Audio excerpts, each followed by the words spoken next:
Dharmatala park street উড়ালপুলে বেসরকারি বাসের ধাক্কায় ভাঙল বড়দিন উপলক্ষে রঙিন লাইট লাগানোর অস্থায়ী গেট। ঘটনাটি ঘটেছে শনিবার। বিড়লা প্লাটিনামের দিক থেকে ধর্মতলা মুখী একটি বেসরকারি বাস দ্রুত গতিতে আসছিল এই উড়ালপুল দিয়ে। পাশের একটি বাসের সঙ্গে রেষারেষির জেরে হঠাৎই নিয়ন্ত্রণ হারিয়ে এই অস্থায়ী গেটটিতে ধাক্কা মারে বাসটি।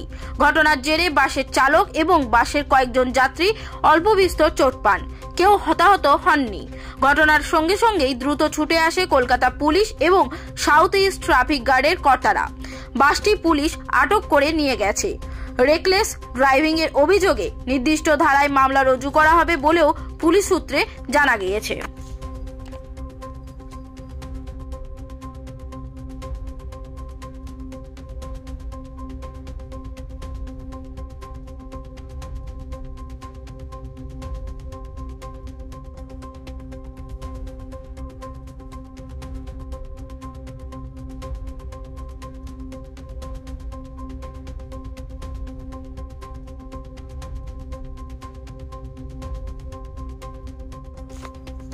ধর্মতলা পার্ক স্ট্রিট উড়ালপুলে বেসরকারি বাসের ধাক্কায় ভাঙল বড়দিন উপলক্ষে রঙিন লাইট লাগানোর অস্থায়ী গেট।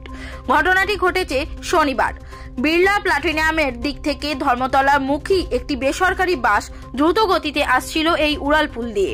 পাশের একটি বাসের সঙ্গে রেষারেষির জেরে হঠাৎই নিয়ন্ত্রণ হারিয়ে এই অস্থায়ী গেটটিতে ধাক্কা মারে বাসটি। ঘটনার জেরে বাসের চালক এবং বাসের কয়েকজন যাত্রী অল্প বিস্তর চোট পান, কেউ হতাহত হননি। ঘটনার সঙ্গে সঙ্গেই দ্রুত ছুটে আসে কলকাতা পুলিশ এবং সাউথ ইস্ট ট্রাফিক গার্ডের কর্তারা। বাসটি পুলিশ আটক করে নিয়ে গেছে।